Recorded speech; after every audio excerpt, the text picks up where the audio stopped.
Good evening, everybody, and welcome to Speak Easy, a showcase of your USW BA script writing third year talent. Tonight's night is called Mindset. So tonight we'll be featuring the scripts of James Humphreys and Eddie Boylett. The first script we will be hearing is called Ringland, written by James Humphreys.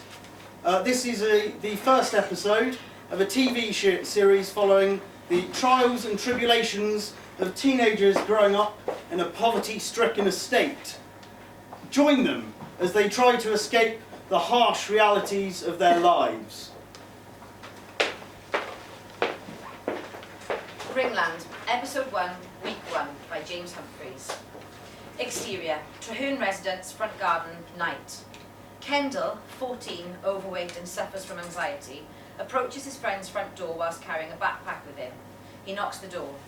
Sioned, 38, temperamental, answers the door. She already looks annoyed. Is Craig there, please? He's up in his room with the others. She opens the door wider for Kendall so he can come in. He enters. Interior, Treherne residence, hallway, continuous. Sioned closes the door and heads into the living room. Kendall takes off his shoes and adds it to the already sizable pile nearby. He heads upstairs. Interior, Treherne residence, Craig's bedroom, continuous.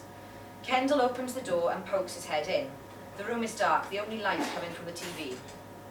His friends all hide in the darkness. There is Sully, 15, tall, handsome, and the unofficial leader. Little B, 14, short and hot-headed. Craig, 14, expensive clothes and spoiled. And finally Abby, 15, a rough chav. They're all clearly hiding something. That is until they notice it's Kendall. Dickhead, why didn't you knock? Thought it was my mum then. They all start to retrieve their alcohol from not so obvious hiding places. Kendall closes the door behind him. He sits down with his friends and pulls out a flagon of white cider from his bag. Fucking lethal that stuff is. Burns your heart. Burns your soul! Kendall notices little B who's swaying. You alright, mate? I can't see. Give me a bucket, quick. He's alright, just being a packer, isn't he? Craig stands up and starts to leave the bedroom. Be back now. Dying for a piss. Craig leaves the bedroom. Little B stands up. He looks escaped. What's going on, man? Don't be sick. Don't just fucking sit down and chill out. Where's the bathroom? Little B makes his way to the door. Craig's in there. Little B starts gagging. He spins around, getting desperate. Finally, he looks toward the window and starts moving towards it. Scully scrambles to get out of his way. Ah, get away. Little B opens the window. Interior, Treherne residence, living room, continuous. Sioned is watching the TV, sat in an armchair, which is close to the sliding doors which lead to the back garden. Suddenly, puke comes falling past her peripheral vision. She watches the sick land and splash up against the glass. The blood quickly boils. Interior, Treherne residence, Craig's bedroom, continuous. Kendall looks around at everyone wide-eyed. Oh, shit! From outside the room, they can hear Sioned stomping her way up the stairs. The door flies open and a furious Sioned stands in the doorway. He's got the flu. Little B is slumped out the window. Get that out of my house before I ring the police. Where is he? Craig appears behind his mum. You lot are drinking? Mum, I said stricken, no drinking. You wait till your dad hears about this, Craig. Her attention drifts back on everyone else. Get out! They all quickly oblige while Craig and Sioned start to argue furiously. Exterior, Treherne residence, front garden continuous. Sully and Abby walk out of the house laughing while Kendall helps little B out. From within the house, Craig and Sioned still argue. Again tomorrow. Kendall looks at Sully confused. Cut to black. Ringland. Interior. Kendall residence. Kendall's bedroom. Morning. A digital alarm clock goes off. The display reads 8 AM. Kendall rolls over in bed and smashes the alarm back off. He rolls back over as if to go back to sleep. However, the silence in the house worries Kendall. He sits up and listens. Nothing. Kendall smells his breath with his hand. He then smells his clothes he wore last night, which have been kicked off near the bed. Shit. Kendall jumps out of bed and sprays Lynx Africa around the room. Interior, Kendall residence, stairs and hallway continuous. Kendall, now fully dressed, creeps down the stairs carrying his paperboy bag. He can hear someone in the kitchen. At the bottom of the stairs, he makes down the hallway to the front door. As he tries to open the front door, his mum, Seren, 46, ditzy but caring, spots him from the kitchen. Oh, good morning, love. Don't you want some breakfast first? No thanks. His dad, Dio, 50, callous and stern, shouts from the living room. Joe, come here. Kendall looks worried. He steps into the living room.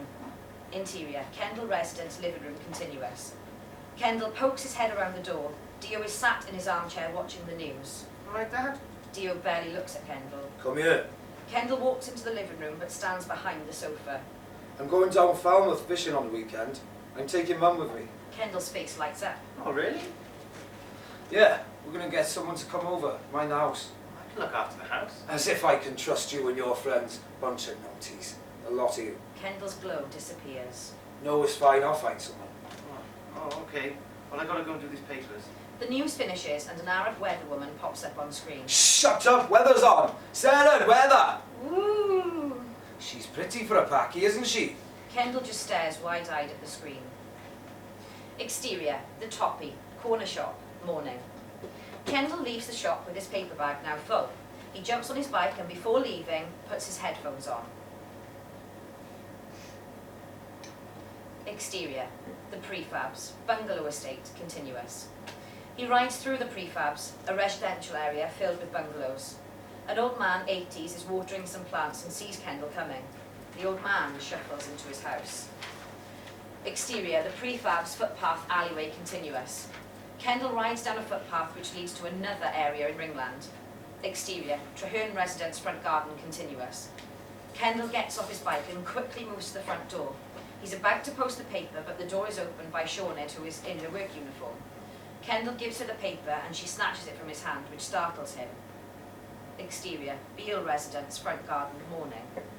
Kendall rides through a dilapidated street. He heads into the garden of a 4-storey house. Beale, 19, a ringleader boy stoner, and Jono, 19, lanky, are stood by Jono's car. Kendall leaves the garden and passes the 2 Ringland boys. Jono steps forward and stamps his foot at Kendall. Kendall jumps, and the 2 boys start laughing. Kendall gets on his bike and leaves. Exterior, Ringland shopping centre, morning. Kendall walks along a raised footpath above the shops. Down below, the nippers, 10 to 12, 3 boys and 2 girls, all feral, kick a football at a shop window. The shopkeeper comes out to shout at them, but they boot the ball at the shopkeeper instead. Kendall puts a newspaper through the Sullivan's letterbox. Exterior, street outside church grounds, morning. Kendall drives past the church, which has furniture movers carrying items from the house and loading them into a truck. Kendall turns down another footpath to get toward a terraced house. Exterior, Pritchard residence, morning. Kendall posts a paper through the door and continues on his route. An extremely drunk Debs, 37, alcoholic single parent, stumbles past and lets herself into the house. She's just coming home from a night out. Exterior, Kendall Street, morning. Kendall walks towards his neighbour's house. He only has 1 newspaper left to deliver. Exterior, interior, Wilcox residence, front door, morning. Kendall gets to the front door and is about to post the newspaper through when the door swings open. Barbara, 32, lonely, curvy but beautiful, stands in the doorway. Her kids, Isaac 7 and Nathan 6, play and shout in the living room.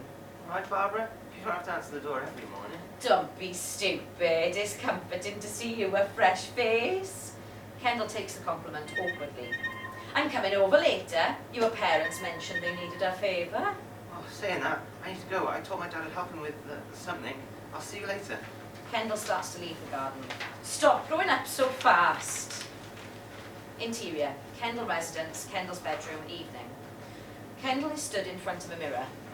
He isn't wearing anything particularly smart, just a shirt and jeans, but he does try to experiment with outfits. The outfits he tries are a Lecoq Sportif tracksuit, jeans and shorts, vest and sunglasses, clothes which are all black, slacks and a tweed jacket, a trench coat.